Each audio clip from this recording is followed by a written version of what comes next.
আসসালামু আলাইকুম সুপ্রিয় দর্শক, একটাবার চিন্তা করে দেখেন, যারা জুলাই গণঅভ্যুত্থানে নেতৃত্ব দিয়েছে, যারা জুলাই আন্দোলন করেছে, যারা বৈষম্য নেতা, তাদের আজকে কি পরিণতি হচ্ছে। তারা আজকে যেখানে যাচ্ছে সেখানেই তারা বৈষম্যের শিকার হচ্ছে, তাদের উপর হামলা হচ্ছে, আক্রমণ হচ্ছে। এর কারণ কি? এর অনেকগুলা কারণ রয়েছে। আপনি দেখেন, একদল ছিল বাংলাদেশে যে 1971কে বলতে বলতে 71 তারা করেছে, 71-এ তাদের অনেক অবদান, 71-এর গুণগান কইতে কইতে তারাই দেশ ছেড়ে চলে গেছে। আজকে যারা 24-এ গণঅভ্যুত্থানের নেতৃত্ব দিয়েছে, বৈষম্য নেতা, একজন পরিচিত মুখ মাহাদি, তিনি রিক্সা দিয়ে যাচ্ছেন আর বলছেন যে আমাকে ছাত্রদলের ভাইরা ধাওয়া করছে। তিনি কিভাবে, মানে এমন ভাবে তিনি যাচ্ছেন, তিনি হতাশ হয়ে যাচ্ছেন। তারপর তিনি সেই থানাতে আশ্রয় নিলেন। যে বৈষম্যের নেতা মাহাদি ইসলাম বলেছিল যে থানা পুড়িয়ে দেওয়া আলোচনা করা বৈষম্য নেতা, আজকে তিনি নিজেই থানাতে আশ্রয় নিয়েছেন। কেন নিয়েছেন? তিনি বলছেন যে ছাত্রদলের ভাইরা তার উপর আক্রমণ করছে, এই কারণে তিনি থানায় আশ্রয় নিয়েছেন। একটাবার চিন্তা করে দেখেন, যে বৈষম্য আন্দোলন করছে যে নেতারা, যাদের অনেক ত্যাগ আছে, শেখ হাসিনার বিরুদ্ধে তারা লড়াই করেছে, লড়াইটা একটু সহজ ছিল না, অনেক কঠিন ছিল। নিজের জীবন দিয়ে নিজেকে, যে জীবন শেষ হয়ে যাবে এমন তিনি ভাবছেন, তারপরেও তিনি আন্দোলন করছেন। আজকে তার পাশে সারা বাংলাদেশের লোক থাকার কথা, আজকে জুলাই যোদ্ধাদের পাশে লোক থাকার কথা, তাদের অনেক সুনাম থাকার কথা, তাদের মানুষ ডিম মারবে, ধাওয়া করবে, এটা বাদ দিয়ে তাদেরকে মানুষ বরণ করে নেওয়ার কথা। কিন্তু কেন আছে এটা হচ্ছে? এর পেছনে রহস্যটা কি? কেনই বা এরকম ঘটনা ঘটছে?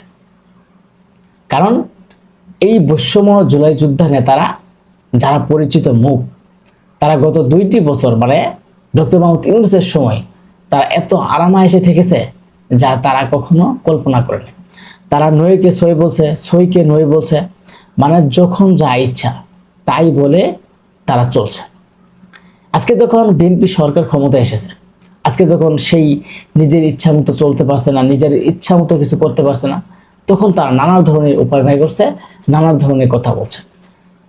আজকে যে বৈষম্য নেতা মাহাদি ইসলাম, তিনি যেভাবে, তাকে যেভাবে ধাওয়া করা হচ্ছে, শুধু সেই না, এনসিপির আরো কয়েকজন নেতা আছে যারা এনসিপিতে যুক্ত হয়েছেন। আপনারা জানেন যে সেই এনসিপির নেতা ছিল আক্তার হোসেন, তিনি এখন এমপি, এবং তারা বিদেশে যাওয়ার পর তাদের উপর মানুষ এমনভাবে ডিম নিক্ষেপ করে, এমনভাবে আক্রমণ করে, যেমন নাসিরউদ্দিন পাটোয়ারি সাহেব, তিনি বাংলাদেশে যে কোনো জায়গায় যান না কেন, তার উপর ডিম মারা হবে বা তার উপর আক্রমণ করা হবে। আজকে কেন এই ঘটনাগুলো ছড়িয়ে পড়ছে? কারণ এই 24-এ গণঅভ্যুত্থানটা তাদের নেতৃত্ব পেয়ে নেওয়ার জন্য, তাদের কৃতিত্ব পেয়ে নেওয়ার জন্য তারাই সব করেছে।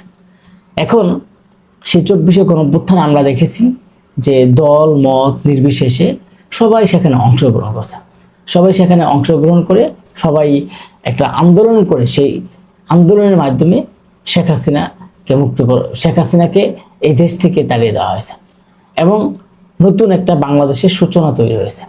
আজকে সেই নেতারা যেখানে যাবে, তাদের এত সুনাম, তাদের এত ভালোবাসা পাওয়ার কথা, আজকে তার বিনিময়ে তারা পাচ্ছে ধাওয়া, পাল্টা, ডিম, এইগুলো হচ্ছে। কেন হচ্ছে? তারা নিজেদেরকে অনেক শক্তিশালী মনে করে, নিজেদেরকে অনেক ক্ষমতা মনে করে। আমরা এতদিনও দেখেছি যে তারা, এই বৈষম্য নেতারা এবং এনসিপি, যারা এখান থেকে এসে এনসিপি সংগঠন করেছে, তারা যেইভাবে বিএনপিকে মাইনাস করার জন্য, বিএনপিকে কোণঠাসা করার জন্য চেষ্টা করছে, এমন তারা বারবারই মাঠে যায় বক্তব্য দিচ্ছে যে আমরা তো সেই আওয়ামী লীগকে হটিয়েছি, এখন তো বিএনপিকে আমরা 1 ঘন্টার মধ্যে হটিয়ে দেবো, 3 ঘন্টার মধ্যে হটিয়ে দেবো, 3 মাসের মধ্যে হটিয়ে দেবো, একের পর এক নানা ধরনের বক্তব্য দিচ্ছে। দেখেন, সেই আওয়ামী লীগকে মাইনাস করার মূল কারণ হচ্ছে তারা 17 বছর দীর্ঘ একটা শাসন করেছিল। সেই শাসনের কে তারা নিজেদেরকে ক্ষমতাবান মনে করে তারাই তাদের অধীনে একটা নির্বাচন দিয়ে তারা একটা নৈশই নির্বাচন করে একটা ক্ষমতায় থেকেছে। কিন্তু বিএনপি তো জনগণের ভোটে ক্ষমতা আসছে। বিএনপি তো জনগণের সাথে এমন কোনো প্রতারণা করে নাই, নির্বাচনের আগে প্রতিশ্রুতিটা বাস্তবায়ন করছে। তাহলে কেন তারা বিএনপির বিরুদ্ধে লাগতে যায়? এবং সেই বিএনপির বিরুদ্ধে লাগতে গিয়ে আজকে সেই নেতারাই আজকে থানায় আশ্রয় নিতে হচ্ছে, আজকে কোনো মানুষের বাড়িতে আশ্রয় নিতে হচ্ছে, চিপের মধ্যে এক চিপায় আশ্রয় নিতে হচ্ছে, এবং যে কোনো প্রান্তে যাচ্ছে তারা ডিম খাচ্ছে। এই যে ঘটনাগুলো করছে আজকে বর্ষম নেতাদের, এদের মূল উদ্দেশ্য হচ্ছে তাদের কারণে আজকে তাদের বড় বিপদ হচ্ছে।